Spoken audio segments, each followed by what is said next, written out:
Hi, I'm Nikki Lowe, and welcome to the Wisdom for Working Mums podcast show, where I share insights and interviews that support women to combine their family, work, and life in a more successful and sustainable way. Welcome to this episode of the Wisdom for Working Mums podcast show. And today, my guest has proven that no obstacle is too big to overcome and no setback is too hard to come back from throughout her life. She represented Great Britain for 2 decades as a triple jumper. Michelle Griffith Robinson competed at the highest level, including at the 1996 Olympic Games in Atlanta.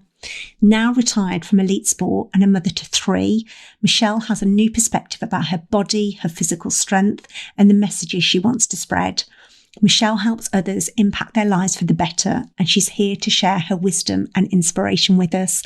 And I hope you're going to love her enthusiasm and passion for life as much as I did. I think just listening to her makes you want to get up and grasp life and live it to the fullest. So let's dive in and welcome Michelle.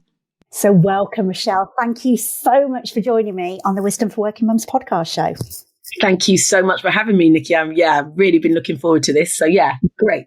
Yeah, me too. So I always love to start with my guest story. So I'd love to start with yours. And I remember reading this story about how your mum spent £1 in Wembley when you were 11 years old. And that kind of catapulted you on this path to your Olympic success. Would you mind sharing that story with my listeners, please? Yeah. So, it's one of those ones that I often talk about in terms of, where do people start from? It's always good to see, and find out a little bit about the person's journey, because I think that then allows others to think, actually, I'm starting on the same form of platform, and this is where I could equally end up, or even better. So I talk about being at Vale Farm Sports Centre in Wembley, coming from a working class background. My mother was a ward sister, my father was a plumber. And it was a Sunday morning, and there was nobody to look after me. And my mother said to me, "You're going to have to come on the track with me." And I come in with 3 older brothers who were off doing their judo, karate, and football. I didn't want to join them. So Mum said, "You're not just staying in the house and being idle. You got to come down the track." And I went down the track, Nikki, and the track in Wembley back in the 1980s was very, very diverse. People from all different backgrounds, social, economical situations. And it was a vibe. I call it the vibe. And the £1 that my mum spent for me to join the training group, she often says is the best £1 she's ever invested in her life. And that was really the start of my athletics career at 11, 12 years old. That's amazing. And just out of interest, what was your mum doing at the track? Was she using the track? Mummy was using the sports facilities there, the sports centre, joining a Keep Fit class. And so that's what she was doing. She was about 42, 43 years old and used to always keep fit. And I remember this walking back into the room. And for listeners that are like our age and will really understand, it was the song Rock Your Boat Baby. So that's what I really remember, interrupting and saying, "Mummy, I need £1. I can join the group, but I need £1. It's etched in my memory, a really fond memory of my mum keeping fit, me being very much into fitness, my children being into fitness, my husband being into fitness. And actually, it's no surprise that, we went on and did very well within our chosen sports, myself and my family. Yeah. And it's just what it's making me think is often as women, we can find it really difficult to prioritise our fitness or our well-being. Absolutely. And by your mum doing that, what it enabled you to do. Absolutely. And it's all about, in life, it's about role modelling, and sometimes we get it wrong. I'm not going to sit here and pretend that sometimes I don't get it wrong, because I do get it wrong. We all get it wrong. We drop the ball, we make errors. But that's life, eh? That's definitely life. But when you're talking about role modelling, yes, my mum was at the track. Doing her Keep Fit class. I saw my mum doing that. So that's, again, where I get my level of, actually, I enjoy fitness and sport and activity, where it was quite easy for my mum to say to me, "Do you know what? You're going to stay in and watch cartoons and eat tea and toast in bed." We don't come from that type of family. We're a very, very active family. And even through now, my brothers are 50s and in this and early 60s, and they're still very active now. So it runs through the veins. Brilliant. So obviously you then went on to become an Olympian and represent your country for 2 decades, which is phenomenal. And you were the first woman to jump over 14 meters. And that, I just still can't get my head around that, that distance. So what do you think were the factors that influenced you to achieve that level of success? I think that there's several factors. An innate drive, which you've got to have to achieve. 14 meters almost seems like really, really low down the list now. When you've got the Venezuelan triple jumper who just broke a British record recently, a world record recently. Me jumping that as a British record back then seems like nothing. But what does it take to become that? I'm going to say resilience. You need a lot of innate strength. You've got to be able to bounce back really easily. You've got to be able to take the highs, the lows, and it's got to be that intrinsic is probably the word I'm looking for. Intrinsic motivation that keeps you going day in, day out, and sometimes not really knowing, Nikki, what's in front of you. Because an injury just changes the path, of course. And what makes you turn around and say to yourself, do you know what? I'm going to keep going. And sometimes with no real great reward as well. It's got to be something you passionately love. And I loved athletics. I loved everything that it brought me. I love the friendship groups that it's allowed me to make. I often say on a lot of my blurbs in blogs and in articles, sport has afforded me so much more than just sport itself. Oh, you see, and that's powerful, isn't it? It's, as you say, it's that intrinsic piece. It wasn't just about the external goal of achieving. Yeah. So obviously you stopped competing was it 2006? Yeah, 2006 at the last Commonwealth Games, and we've got another Commonwealth Games coming up again this year in Birmingham, which is amazing to have a home Commonwealth Games. So 2006 was in Melbourne, and that was it was an amazing. When I look back on it, and it's 16 years coming up now in the next couple of weeks. In fact, it might be 16 years coming up in the next couple of days, actually, to be honest. Yeah, I think to myself, I retired when I was ready. I wasn't forced to retire. I retired at, I'd had one daughter already, my eldest daughter, Reese, who's now 18. And my family were out there. Reese was out there with my husband, Matt. My mum was out there. My stepdad, God rest his soul, was out there too. So, and it was amazing that it was the first time that my mum was able to travel such extensive distance to Australia to watch her daughter compete in her eyes in the biggest stage. So, that's where I felt it was really poignant for me to retire there. And then I'd done what I had to do, and I was 35, and, I was ready to retire. I was ready to retire. But I imagine, the retirement from sport is notoriously like a tricky kind of crossroads to navigate. So what helped you in that transition? Because obviously it would be such a big part of your life, and as you say, such an intrinsic motivation for you. Yeah. How did you navigate that? I think the easiest way for me, and I do know a lot of sports people, not just in track and field, sports people across the board really struggled, when they come to the end of their career, because they think, what's next? Where do I go from here? For me, what helped me, and I would always say this to, up and coming athletes that retired last year in Tokyo, and athletes that may retire this year from any sport, have something that you can fall back on. And that could be find your passion and purpose along your journey. And for me, it was fitness. So I set up a personal training company in 1999. So I'm now 23 years in as a personal trainer. From then I went on, and which is a long time, Nick, it's a long time as a personal trainer. And that was by sheer coincidence, again, an accident, really. It's me and my best friend, Caroline, at the time, said, I need something to, almost like level out my track and field money, because some of my sponsorship had been dropped.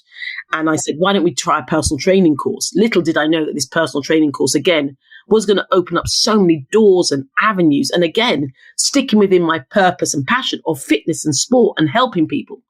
So for my transition, going back to the original question, Nikki, was quite easy because I had my personal training to fall back on. I equally had a daughter, so my focus was into motherhood as well. And then I also conceived on that night with my daughter Eden, who's now 15. So for me, yeah, it was amazing. It was amazing. I didn't find my transition difficult at all. And then that's not belittling the fact that a lot of people do find their transition really challenging.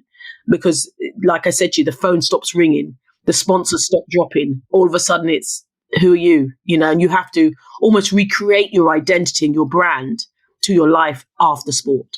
Yeah, and I know that you're all about empowering women and girls, and I think that message about having your purpose and kind of getting your identity really clear, I imagine is such a common thread in all walks of life. Absolutely, and transferable to everything. When women have babies, they turn around and spend a lot of time focusing on the baby naturally, or on the child, and then they forget their careers, they forget their identity, they suffer from low self-esteem. So it's about almost think to yourself, with the skill set I have, what can I do with it? What can I branch out into?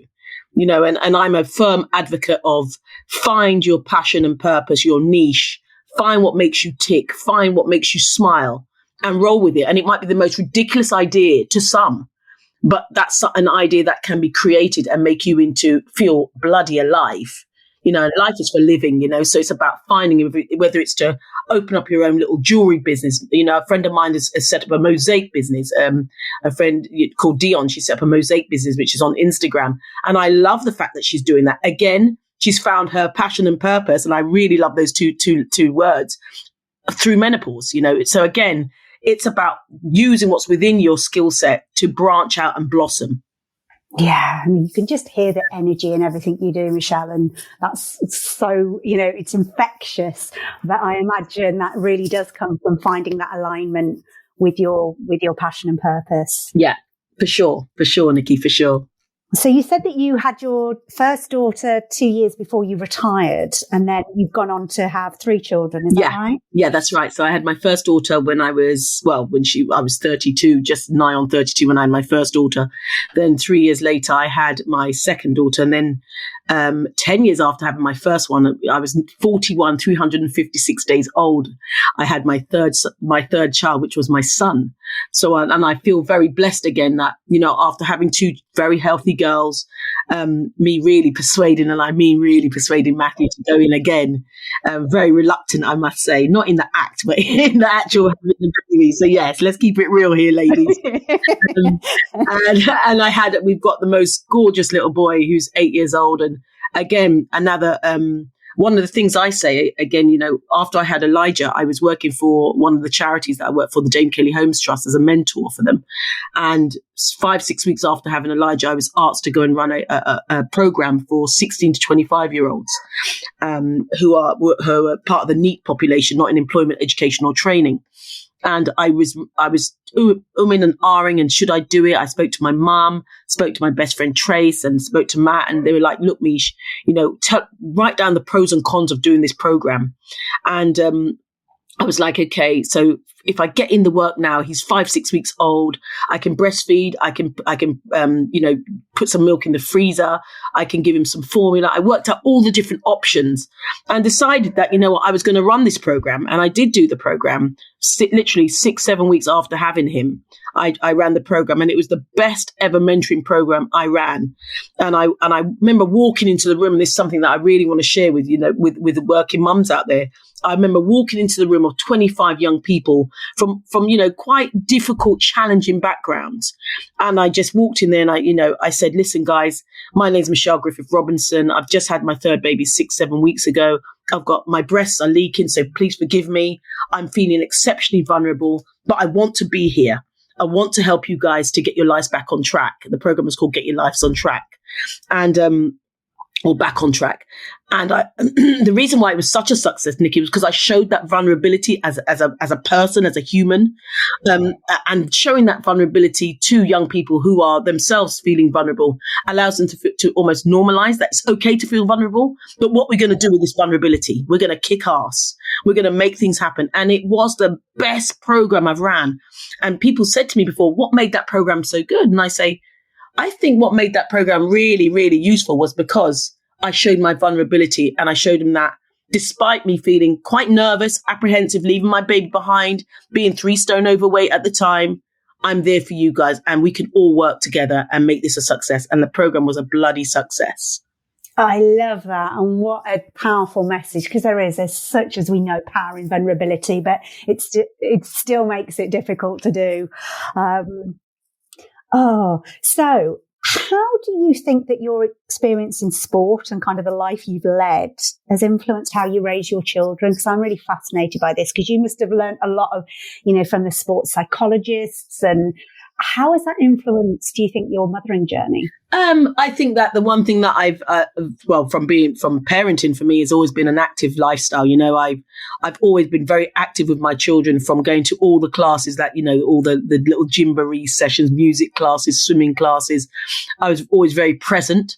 I think that sport has allowed me to be quite organized in terms of my time. And, you know, having your first child at any age, whether you have your first child at 18, 32 or 40, it's still a massive shock to the system, because where you've been organized for all this time, Nikki, where, you know, I could turn and say, right, as a single woman, or, you know, just being on my own without children, I can get up whatever time I want. I can do it on my schedule. With a baby schedule, it's the baby schedule. Excuse me. And with all the will in the world, you know, sometimes I didn't go to schedule. So what did sport teach me? Sport taught me that you have to roll with it. Sometimes you're going to be faced with these obstacles. How do you overcome these obstacles? What are your solutions? Rather than thinking, I can't do this, which there's a lot of times where I do think, I bloody can't do this. I do have to think, what are your solutions? So sport has allowed me to start thinking, right, how would I overcome this? And as a life coach myself, you know, I do often say to myself, right, okay, how, what, and why? You know, how, what, and why? 3 simple words. How, what, and why? And almost take the emotion out of it. That hasn't come easy, Nick. You know, I'm not going to pretend it has. But that's come because I've got a team around me. My team now consists of my husband, Matt, who's my best friend. He's my confidant, my best friend, Mars, and my 3 children as well, who teach me stuff all the time. So it's about having that support system around you. And again, that's a team environment. Sport allows you to have a team around you who are trusted individuals with different skill sets that allow you to thrive. Yeah, love that. And I think that is so powerful. Yeah. So what I love is that obviously, you know, hearing you talk is fitness and well-being are such a huge part of your and your family's life. But I also love that, you know, you're a busy working mum. As you said, you're a life coach, you're a personal trainer, you're a mentor, public speaker, and you're also an ambassador for some amazing charities like Diabetes UK. So you absolutely have a full life. So you're not somebody that's saying, oh, yes, you can fit this all in. And I'm an independent woman that has no responsibilities. So I have all this time. How do you prioritize your well-being in all of this? I think training comes into it really a lot, to be honest with you, Nikki. Training is very important for me. Just before our session now, I went out this morning, you know, I had a coaching session online with a client, and then I scheduled in, I said, whatever happens this morning before 11:30, I want to have done something. And it's about that something. What does that something look like is what I say to people. So we don't all have that 45 minutes to an hour to go and fit in a session. And all I went out for, and I'm being very frank and honest, was a 22-minute walk, jog, run. I'm just coming back from COVID. That's why I'm coughing a lot. And it was just, I needed to be outside. I needed to feel alive. And I know I had a short space of time. And in that space of time, I said, right, I need to find time for me. So regardless, I put a boundary before 11:30. I want to have been able to accomplish half an hour of getting outside. So that's what I do. So I schedule it in, and I almost make it my priority to schedule in time for myself. You know, and I think that's very difficult for women, you know, and men. But, you know, we generally know, let's be honest here, that falls hard on women's shoulders to schedule in everything. And we do put ourselves low of the priority list. However, what I think women need to do more is say, okay, what are my non-negotiables for the day? Yeah. What are your non-negotiables for the day? So my non-negotiable today was, I am definitely going to go out for a run or some form of exercise today. So that's my one thing that I knew I was doing today. Tomorrow, I definitely know by Wednesday, I need to have somehow got my nails done. Then my little self-care, they make me feel great about me. Yeah. And bearing in mind, sometimes I think you do get thrown the curveball. The child might be sick, or you got an important call, or your manager might ring you and say, Mish, you know what, somebody's asked you to do something. And then that's up to you to decide. But you can't keep living for other people and not living for yourself. Oh, I think that's such an important message. Yeah. You just can't, because you will be so disgruntled and upset and uptight that actually there's no winners in that. Yeah. And I learned that the hard way, Michelle. My story is I ended up getting adrenal fatigue. I burnt myself out literally by trying to be the martyr. So I completely get what you're saying. And it is difficult in the cultural message that we live in, mothers put everybody first. But as you say, when you do those things, it enables you to show up more fully and, protect your well-being. Absolutely, Nikki. And, I know this is you interviewing me and not the other way around, but what have you done to put in place since that adrenal fatigue? Oh, without a shadow of a doubt, I have my non-negotiables. So I fit in my movement. So I call it movement rather than exercise. So depending on my energy levels, it might be gentle movement. If I feel like, actually my tank's a bit empty. Other times of the month, as women beings, we cycle, there's certain times of the month where I'll naturally have more energy, and then I might go for more kind of intense exercise. But I've recalibrated my expectations, because I used to expect that I've got to go hard or not at all. It was, and that obviously wasn't sustainable. But I have these elements of kind of self-care. So there used to be monthly things that I do. And then during lockdown, I recognized that actually they needed to be more. So I'd shift them to weekly or even daily. But I've actually just come back from a week's health retreat. So without family, just completely on my own, which was a massive... Oh my gosh, I love that. Where have you documented that, Nikki? Because that's really powerful. Well, it's interesting because me and my husband used to do this retreat together every year before we had children. Once we had children, I kind of went, it's not going to happen. I've got young children. They need me all the time. And obviously that led to a burnout of me not giving myself any break. And this year, my husband for Christmas brought me a voucher and went, just go. Oh, Nikki, please, when you finish the call, if you don't mind sharing those details with me, I absolutely love that. And this is, again, the great thing about, these podcasts being put out there and social media and everything else. It's about, again, allowing others to just get a snippet into your life for them to think, God, I'd love that too. How can I make that happen? And it's so interesting because I was so grateful for my husband doing it, but then I actually got quite angry, not at him, but at the situation, because I was like, isn't it interesting that it took my husband buying me a voucher to give me permission? Why couldn't I have given myself that permission? And I realized that, there's an amazing woman called Eve Rodsky who I've had on the podcast, an American lady who, she talks about, unfortunately, a lot of the time as women, when we become mums, we become complicit in our own oppression. And we fall under these societal expectations of, oh my God, you can't leave your children for a week to go and look after yourself. And I had to manage that discomfort of feeling really uncomfortable about doing it. And I was like, what's this about? Yeah. I love, and changing the status quo, Nikki. Do you know what I mean? Of, how can you leave your young children to go and have a week away? Well, actually, me going away for a week actually means I come back and I'm able to bloody give from all cylinders. And I have a cup that's made that one of my friends made me for my birthday. About 18 months ago, she made it for me. And it says, you can't give from an empty cup. And I'm just like, yes, and a bit more yes. Absolutely. Because our children need us. Absolutely. And I used to see kind of taking care of my well-being as like that's nice to do when I've got the time. And of course, you never have the time if you take it from that perspective. And it just means that you mother from a place of depletion. And that's what contributed to my burnout. So I love that, your mum role modeled it for you. You've role modeled it for your children. And I just love that. But what I'm also fascinated about, because I've got a 9-year-old and a 3-year-old, and she's coming up 4. And I had my daughter when I was 41. So I'm now in that period of my life where I'm perimenopausal. And it's interesting to hear that you had Elijah when you were 41. So I'm imagining you've been mothering through the perimenopausal phase as well. And yet you've still managed to maintain your well-being, because I imagine that it can all fall apart at that stage, can't it? Absolutely. And, interestingly, I noticed about 2-3 years ago. Now, my mum didn't have her menopause, and that's fortunate. I've got my mum around that I can ask the questions to. I know not a lot of women have, or parents would talk about it, but I know my mum was in her probably 53, 54 when she was menopausal. I'm 50 now, and still having 28-day cycles. So I'm still flipping bleeding, excuse the pun.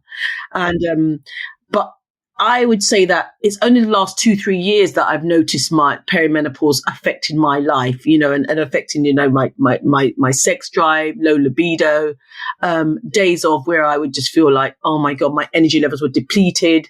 And you could often say, oh, it's because you've got a young child or whatever, but it's not that. If you really break it down, it's just that your estrogen levels are dropping to the floor and you're still trying to perform like you were when you were 30.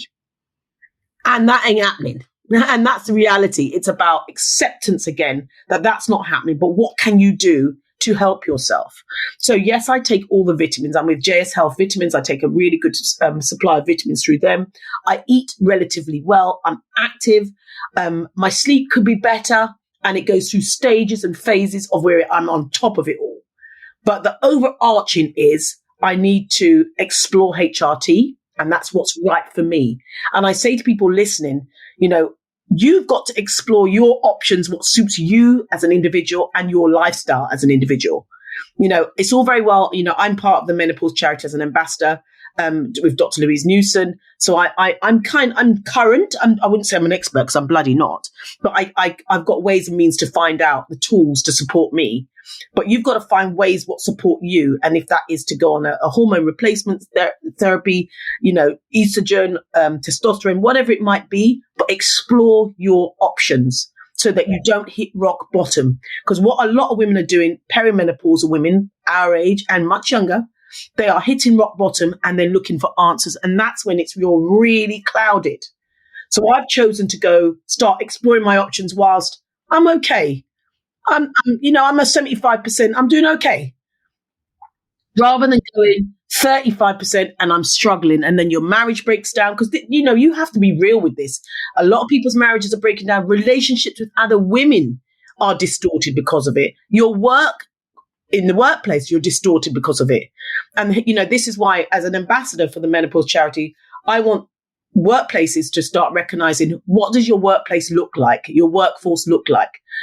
How could you support those women in that workforce? Because it's be a damn shame to lose those women in that workforce because they're perimenopausal or menopausal.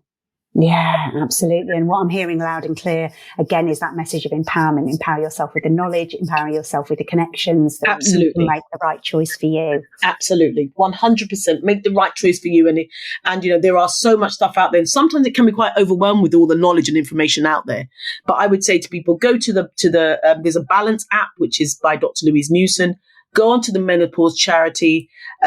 Lisa Snowden does a big piece on perimenopausal because she recognized that she hit rock bottom throughout that phase in her 40s, mid to late 40s. She struggled significantly. There are women out there championing everything at the moment. Explore your options. Don't be blindsided.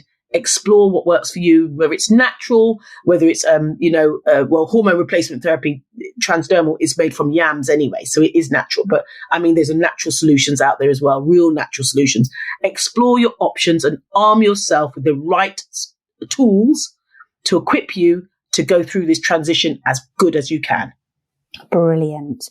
And I know that actually you're also a big supporter of Diabetes UK and you're a powerful voice for that. Can you share a little bit about how you came to be doing that work? Yeah, 2018, again, not knowing the knowledge I know now, there's a big link between a lot of women getting diabetes type 2 and perimenopausal. I didn't know that. Heart disease and diabetes is very linked to low estrogen. So I was diagnosed with pre-diabetes, sorry. And little did I know that they were linked to perimenopause. Now I know that. And I was absolutely flabbergasted. I walked in there, a little bit of I was a size 12, very fit size 12 woman still. And I walked in there astonished that, the doctor said to me, you're pre-diabetic after lots of tests. And I was weeing a lot and it was a bladder. I was more concerned that it was bladder cancer because it wasn't looking great, the little findings. So I was grateful that it was pre-diabetes in the end. And I just said, right, as a voice, as a black woman, a proud black woman out there, I want to share this with other marginalized communities and ethnic minorities that you can be as fit as a fiddle, a size 10, size 8, but genetics play a massive, massive part in diabetes type 2.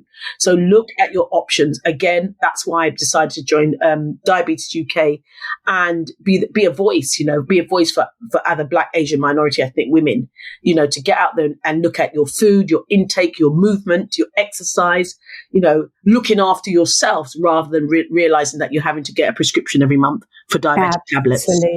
Absolutely. So what did it mean in terms of your lifestyle changes as a result of that? I went on about a 80%, 90% keto diet, which, again, it's not something that Diabetes UK advocate. It's something that worked for me. And again, I'm very much on find your bespoke program that works for you, and it's trial and error. So I cut out a lot of my carbohydrates, and I was having very high protein, and lots of vegetables with it. Very homemade soup. So, for example, I would have, Clarence called eggs, which my favorite eggs. I'd have eggs on a slice of sourdough bread, just one slice, and that'd be my carbs for the day. Then for lunch, I'd probably have mackerel and spinach. For dinner, I'd have chicken and salad. I love West Indian food, so curry goat, rice and peas. I'd limit the rice and peas completely down. And it's about, I made some proper healthy lifestyle choices. Portion control, cut them down significantly. I'm not a drinker, but for everybody else out there that, possibly likes a drink, think to yourself, Monday to Thursday, what could you do? Could you cut that out Monday to Thursday, have a couple of glasses on Friday, a couple on Saturday and one on Sunday? So it's about making subtle changes that will have a long-term effect and impact on you. Yeah. And I think it's that, again, you're a powerful voice for somebody that everybody would think would be completely fit and healthy. You wouldn't be kind of predisposed for any of that.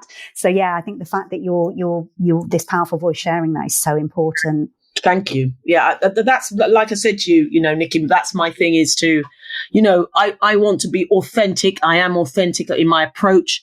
Keep it real. Life is bloody shit hard at times. But what can you do with it, with what's in front of you? Sometimes we build up ourselves into a frenzy, into stuff that doesn't happen. Again, that all comes from, again, being perimenopausal, the anxiety that you're faced with. That I never knew about anxiety until I was perimenopausal. Now, sometimes I sit there and I just play this video, which I'm sure a lot of women will resonate with, of negativity. I'm like, oh my God, what am I doing to myself? So it's about, again, finding what works for me. So coming off my phone by 10 o'clock, having my bath. I use aromatherapy bath. I use one by L'Occitane and one by the White Company and Neom as well, just to relax me. I put my Neom spray on my pillow and I just read. And, at the moment I'm reading, again, Lorraine Candy, Mum, What's Wrong With You, which is a really good book for people out there. And I've got two on the go at the moment as well. I've got another one by a lady called Sabrina Miles that comes out in June. And my perimenopausal, menopausal Bible right next to my bed from Dr. Louise Newson. So it's about, this is what works for me to wind down every evening. Finding that time, that half an hour. Sometimes my husband says, you fell asleep in your book. I'm like, that's perfect. That's my choice to fall asleep in my book. That's my gift. Yeah, absolutely. Oh, and I'm going to be checking out some of those books. So thank you for the recommendations.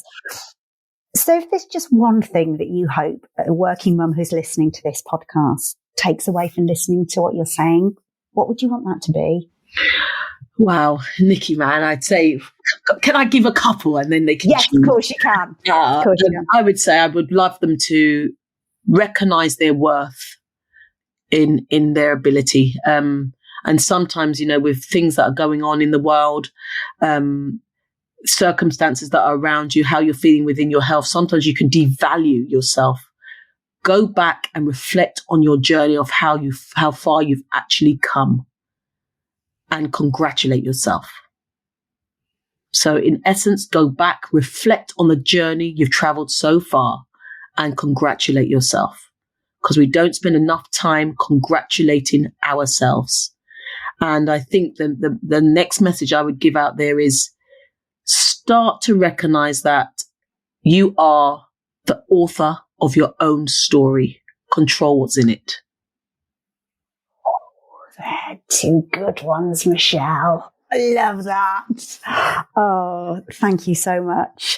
So I would love for you to share how people can find out more about you and your work. Would you mind kind of giving any links? And I'll put these in the show notes so people can access them as well. Yeah, sure. So they can find me at Michelle Griffith Robinson on Instagram, at Robinson OLY on Twitter, at Michelle Griffith Robinson on LinkedIn, and my website address for life coaching sessions, mentoring, or for public engagement, motivational speaking, etc., is www.michellegriffithrobinsonoly.co.uk.